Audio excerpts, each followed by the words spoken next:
Hi everyone, welcome back. Today we're talking about one of the biggest criminal captures in recent history, Joaquin El Chapo Guzman.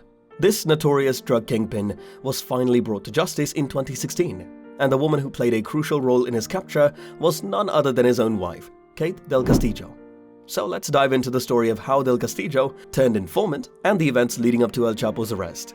Del Castillo was a well-known Mexican actress and producer who was married to El Chapo for over a decade. Despite being married to one of the world's most dangerous men, Del Castillo had always maintained a low profile and kept her distance from her husband's criminal activities.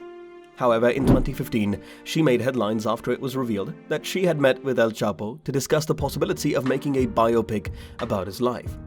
Emma Colonel Aispuro, a Mexican-American woman in her 30s who wed the drug lord in 2007 after he saw her in a beauty pageant, is also charged with assisting in the planning of her husband's spectacular jailbreak in 2015, which included a mile-long tunnel leading from his prison shower and a motorcycle modified to run on rails from one end to the other.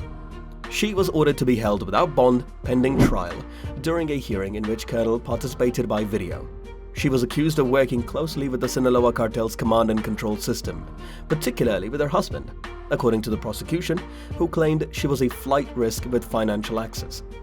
Colonel reportedly thought she would not be persecuted if she took the risk of traveling to the US. She regularly appeared in court during her husband's 2018 New York trial, chewing gum behind big sunglasses. A life sentence plus 30 years in jail and a forfeiture order totaling more than $12 billion were the results of the trial. However, Colonel insisted that she knew nothing about the Sinaloa cartel, which she and her husband co-led. She insisted that the couple ran a simple irrigation company and that El Chapo was merely a humble man who had become too famous due to the media. Mike Vigil, the former director of international operations at the Drug Enforcement Administration, claimed that claims about Emma Colonel's involvement in the 2015 jailbreakout had come up in Guzman's trial and asserted that she was extremely ignorant to the American legal system. She must have felt incredibly safe and secure knowing she wouldn't experience any harm.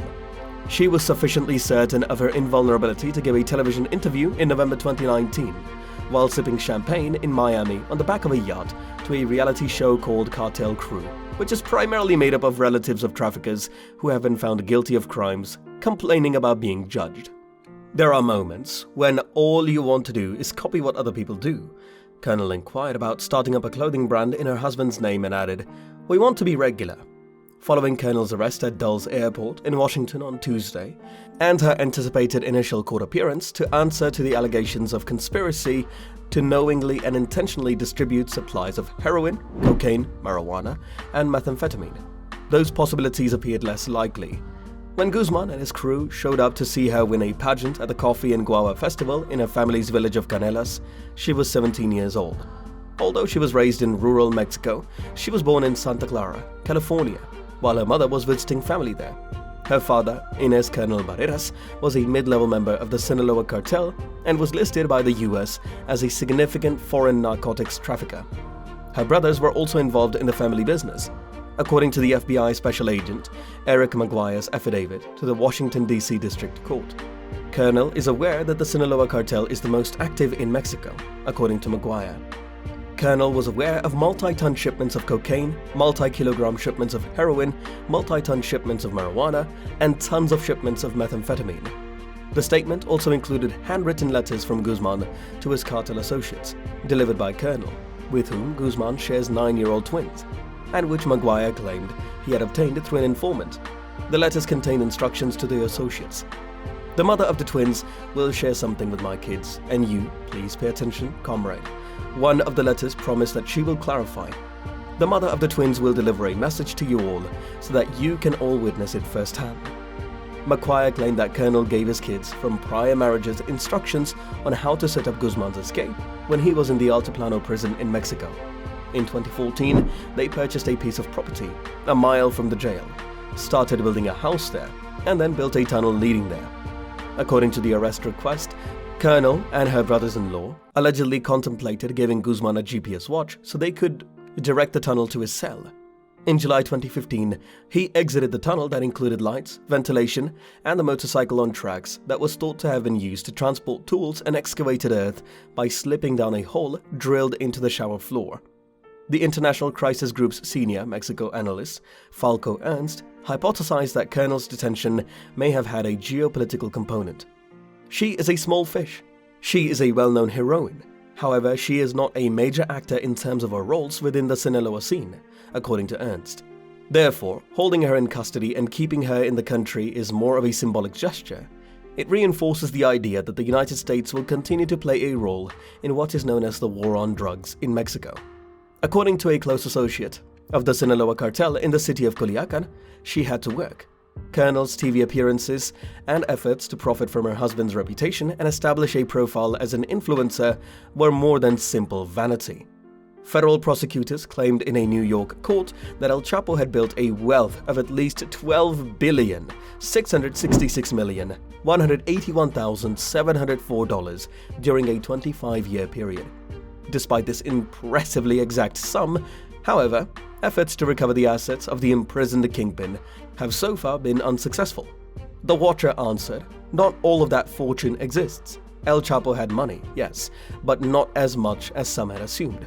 The arrest was tersely referred to as an issue that the United States will decide by Mexico's president, Andrés Manuel López Obrador, on Tuesday. The president, also known as AMLO, requested information from U.S. prosecutors on the case. AMLO added that there may be a connection between the Colonel case and the one involving Genaro Garcia Luna, a former public security secretary of Mexico who was detained in Dallas in 2019 on suspicion of drug trafficking and is currently awaiting trial in the U.S. AMLO has generally acted graciously toward the Guzman family and has refrained from criticizing El Chapo. In March of last year, the president visited Mara Consuelo Loera, El Chapo's elderly mother, and confirmed that she had asked for help in getting a U.S. visa so she could visit her son at a Supermax prison in Florence, Colorado. The aftermath of El Chapo's arrest was not easy for Del Castillo. She faced intense media scrutiny and was subject to intense legal pressure from the Mexican government. She was forced to go into hiding for a while and faced numerous legal hurdles as she tried to clear her name. Despite these challenges, Del Castillo never wavered in her decision to cooperate with the authorities. She has since returned to acting and is still working in the entertainment industry. In conclusion, the story of Kate Del Castillo and her role in the capture of El Chapo is a fascinating one. Despite being married to one of the world's most dangerous men, Del Castillo found the courage to cooperate with the authorities and provide crucial information that led to his capture. Her bravery and determination to do the right thing have inspired many people, and her story serves as a reminder of the power of one individual to make a difference. Where do you think this will go? Share your thoughts in the comments. Also, like this video and subscribe to the channel to never miss a video from us. See you in the next one.